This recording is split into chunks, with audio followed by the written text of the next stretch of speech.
Have you ever wondered what happens when an old belief comes smack up against truth?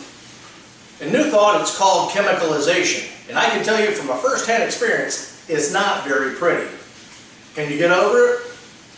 It depends on how you want to look at it. Over 20 years ago, I was singing in an Episcopalian choir on the east side of town.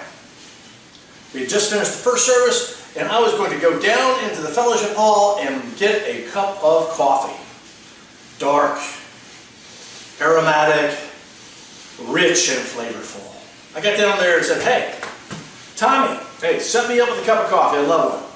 Tommy was not looking really good. He said, "I'm sorry, Dave. We're all out of coffee." What? Coffee back then was kind of like the fifth food group. Yeah, you used it to get through pretty much anything. Through college, through the military, wherever I was in life and business. It was like coffee was the thing that got me through. I assured Tommy that, "Hey, it's okay. I'll go find my own." I went out to the parking lot, hopped in my Ford Ranger, and went down Johnson's Ferry Road. As I knew there was a coffee shop that had been there a little while before. It seemed to change hands every 6 months or so, but it was always a coffee shop for the last 4 or 5 years for sure. When I got there, and sure enough, there it was. The coffee shop had a sign that said, "Unity" on it. Ah, this is great. I'll just hop on in here and grab myself a cup of coffee. First thing I noticed, well, it looked a little different. The front bar where the baristas would be standing had been moved back a bit. Oh, there was plenty of coffee. I could smell it coming through the air. And I liked it even better. What I was hearing was like, "Hey man, there's like guitar music here." I said, "Oh yeah, come on in." That was what I thought the head barista was telling me. He said, "Yeah, we got guitar music. Why don't you have a seat? It'd be great." I said, "Well, you know, I'm really looking for some coffee right now." "Oh, we've got that. That's not a problem. Get some coffee right over there." They had coffee, they had creamer, they had sugar, they had flavors for the coffee. It was like, hey, this has really come up a lot. This is a much nicer coffee bar than I had experienced in this same location before. I kept seeing all these signs of unity, all these really positive sayings and banners on the wall. We're like, wow, this has become a really upscale place. I really feel good about this. And then there was a piano in the background started playing. It's like, wow, it's turned into a piano bar too.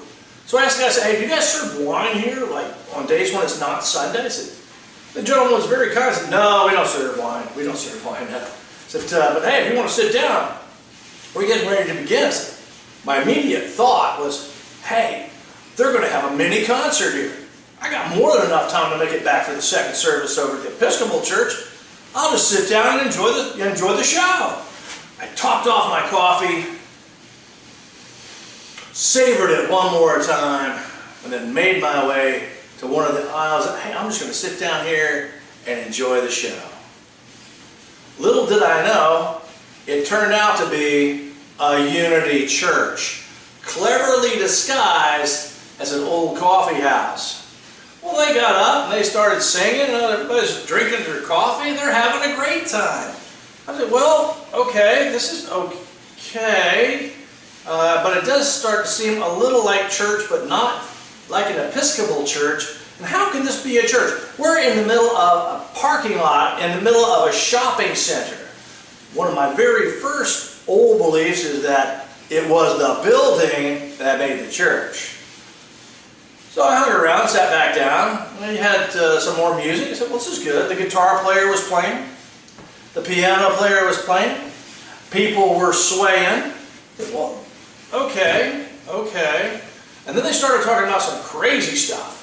I don't even remember what it was. Like, we control our own experiences. We are co-creators with God. Okay, these are also some serious old beliefs that came into smack dab breakdown with some truth. I was starting to feel a little uncomfortable. My heart was starting to beat a little faster. I was starting to sweat, and the coffee was about to run out. At that point in time, they said, now we're going to have a meditation, a guided meditation. And that was it. That's an old belief of mine that folks that meditated, that's like an Eastern religion. That's for Hindus and Buddhists. and people that I don't associate with. These are for folks that are just on the fringe of society. We sat down. I said, well, I can't really break away right yet. So I sat down. The lights were dimmed. I got concerned. I said, okay, what's going to happen? They're going to turn the lights off, and then I'm going to have to protect my wallet. We went into a meditation, or at least what I thought was supposed to be a meditation. The piano is playing. I said, wow. And later on, I learned this is kind of like traveling music. As a younger guy, I didn't understand what that was. The guitar player was playing. The speaker was leading a meditation. All eyes were closed. All heads were being bowed. And people started making sounds like Om, Om. So this sounds like a racetrack because people don't meditate in the churches I came from. So when we went into something called the silence, everything was really quiet. The only sounds that they could hear were the sounds of my boots hitting the concrete floor, the door flying open, and my Ford Ranger sailing over the curb to get back on Johnson's Ferry Road to get back to my Episcopalian church. Now, obviously, I got over that at some point in time, but that's a story for another day.